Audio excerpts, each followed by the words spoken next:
17 September. Welcome to the President's Daily Brief. I'm Mike Baker, your eyes and ears on the world stage. All right, let's get briefed. Today, we'll start with an update on the attempted assassination of former President Trump. Now, if you're keeping score at home, that would be the second assassination attempt.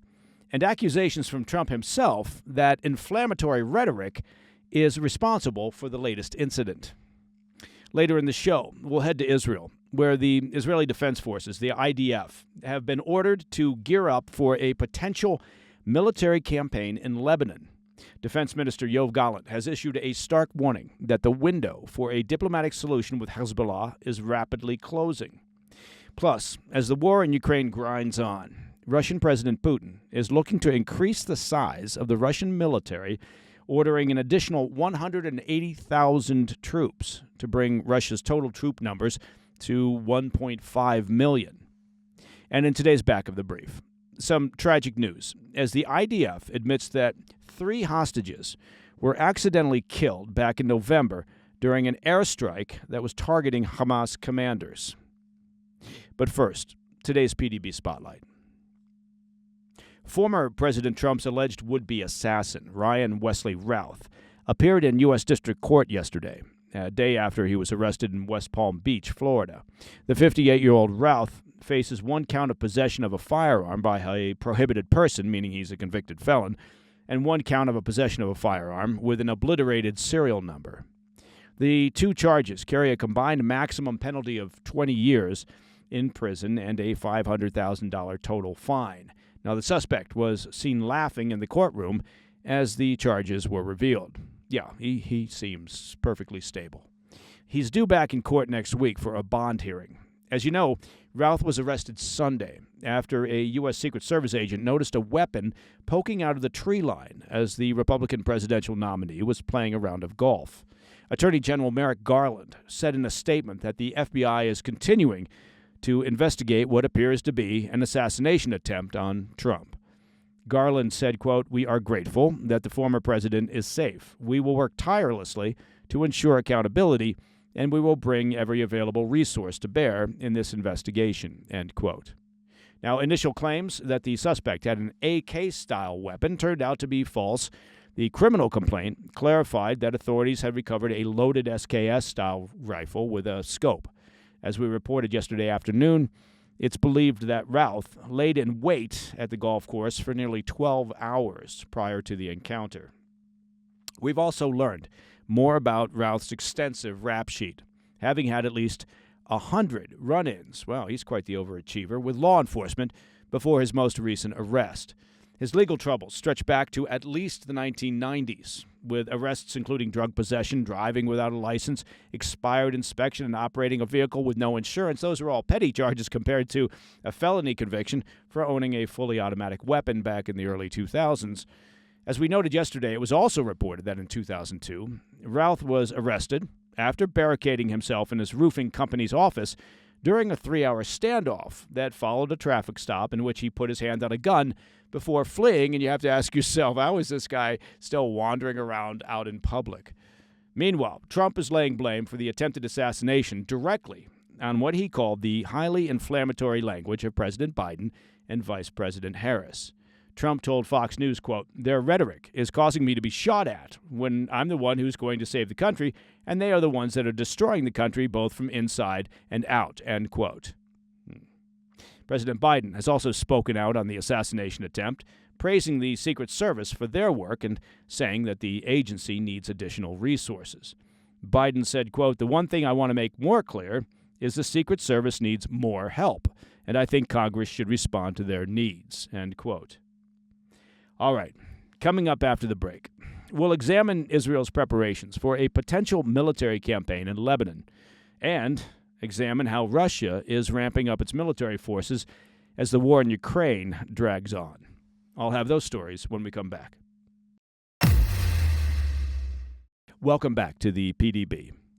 Shifting focus to Israel, preparations are underway for a possible military campaign in Lebanon as tensions with Hezbollah escalate. Prime Minister Netanyahu has ordered the IDF to ready themselves for military action. Defense Minister Yoav Gallant is still pushing for a diplomatic solution with the help of U.S. officials to avoid further conflict, but has advised U.S. officials that the window of opportunity for a diplomatic solution is closing. The ongoing conflict between Israel and Hezbollah, Iran's proxy, of course, began over 11 months ago when Hezbollah aligned with Hamas to attack Israel, further destabilizing the region. But, of course, Israel and Hezbollah have a very long history against each other. Over the weekend, Hezbollah launched dozens of rockets into northern Israel, prompting IDF strikes on more than 140 Hezbollah targets in Lebanon, including weapons manufacturing sites, terror infrastructure, and observation posts. Some of these strikes reached up to 90 miles deep into Lebanon and targeting launchers aimed at northern Israeli civilians. Netanyahu, speaking ahead of the IDF's latest rocket attacks, emphasized the necessity of changing the balance of power in the north to ensure the return of displaced northern Israeli residents. Netanyahu emphasized that a military campaign in Lebanon might be the only way to achieve this. Senior Israeli officials have confirmed that the IDF's operational plans for a full-scale campaign are ready, with the question now being just one of timing, weeks or months rather than years. During a phone call with U.S. Defense Secretary Lloyd Austin on Monday, Defense Minister Gallant acknowledged that the window for diplomacy with Hezbollah is closing fast, but still urged U.S.-led efforts to be given a chance. U.S. Special Envoy Amos Hochstein has been leading Washington's initiative, attempting to defuse the situation before it escalates into a wider regional conflict. However, Israeli officials are doubtful that Hezbollah's leader, Hassan Nasrallah, will agree to disarm or retreat north of the Litani River, so military action remains the most likely outcome. The U.S. plays a critical role in mediating between Israel and Hezbollah, aiming to, again, prevent a broader regional war involving Iran. Israeli officials believe that the U.S. military presence has deterred Iran from direct involvement, but any Israeli action against Hezbollah does risk provoking Iranian retaliation and opening multiple fronts. As Netanyahu and Gallant debate the best course of action, concerns grow, obviously, over how a northern campaign might affect Israel's efforts to secure the release of the remaining 101 hostages held by Hamas in Gaza. Families are concerned that shifting military focus could deprioritize rescuing their loved ones. Netanyahu has repeatedly stressed that the two issues are separate and that any potential military action in Lebanon will not detract from efforts in Gaza.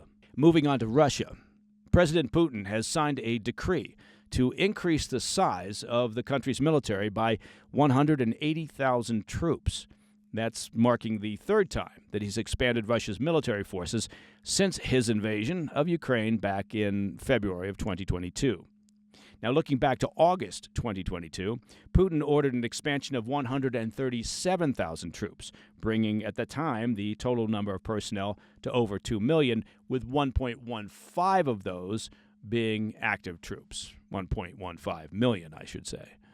Then in September 2022, after Ukrainian forces launched a successful offensive in the east, Putin announced a partial mobilization, subjecting citizens with military experience to conscription, not a popular move with the Russian population. This led to an additional 300,000 personnel being called up by November of 2023. Now, Putin's latest decree, set to take effect in December, calls for an additional 180,000 troops, pushing the total overall number of military personnel to nearly 2.4 million, with 1.5 million of those being active troops. This increase comes as Russia grapples with Ukrainian forces increasingly taking the fight across the border into Russian territory. As we've been tracking here on the PDB, Ukraine launched a surprise cross-border attack on the southern Russian region of Kursk last month. The attack obviously rattled Moscow, embarrassed them, and forced the Kremlin to accelerate its military efforts to repel further Ukrainian incursions. In response, Russian forces stepped up their offensive to reclaim control of Kursk, while continuing efforts to gain ground in the eastern Donbas region in Ukraine. The latest troop surge appears aimed at consolidating Russia's gains in these contested areas and fortifying defenses against further Ukrainian advances into Russian territory. Now, despite these efforts, Russia continues to face staggering casualties on the front lines. According to the UK's Ministry of Defense, Russian forces are losing over 1,000 troops per day. Both Ukrainian and Western intelligence sources warn that Russian military losses will likely continue to grow as its forces become increasingly overstretched. Now, official casualty numbers from Russia have not been updated since September of 2022, when Russian Defense Minister Sergei Shoigu reported at that time just under 6,000 casualties. However, independent estimates from Ukraine and Western intelligence agencies suggest that Russia has suffered far greater losses. In an update published this month by the General Staff of Ukraine's military, Kyiv claims Russia has suffered over 616,000 casualties, a figure echoed by the United Kingdom's Ministry of Defense, which estimates Russia's total losses to be over 610,000.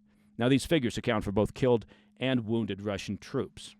As the war grinds on, the costs for both sides obviously remain immense, and the likelihood, unfortunately, of a swift resolution, well, that seems increasingly remote. Okay, coming up in the back of the brief, tragic news from the IDF as they confirm that a November airstrike targeting Hamas commanders unintentionally claimed the lives of 3 hostages. I'll be right back. In today's back of the brief, the IDF has reported that their investigation has determined that 3 Israeli hostages who were found dead inside Hamas's tunnel network in Gaza last year were likely killed as a result of an Israeli airstrike. Now, that airstrike was part of an effort to target a top Hamas commander. The hostages, Sergeant Ron Sherman, Corporal Nick Bazer, and Elia Toledano, were among those captured during Hamas's attacks on 7 October. Sherman and Bazer were part of the IDF's Coordination of Government Activities in the Territories Coordination and Liaison Team, overseeing aid transport into Gaza. Toledano was taken hostage while attending the Nova Music Festival. Now, their deaths occurred during a 10 November airstrike in Jabalia that was aimed at Ahmed Gondor, and he was a high-ranking Hamas commander believed to be responsible for coordinating attacks from Gaza. Israeli intelligence received information that Gondor was operating from a tunnel complex and that the hostages were located elsewhere, leading to the decision to target the tunnel. The IDF revealed the findings of their investigation on Sunday, confirming that the hostages' deaths were a, quote, byproduct of the airstrike. However, the IDF cannot definitively determine the exact cause. Bazer's mother criticized the lack of intelligence, asserting that her son and the others were likely used as human shields. Hamas had previously released propaganda videos teasing the deaths of the men before the IDF recovered their bodies in December. While the IDF maintains that it avoids conducting airstrikes in areas where it knows hostages are being held, Hamas claims Israeli airstrikes have resulted in the deaths of several captives.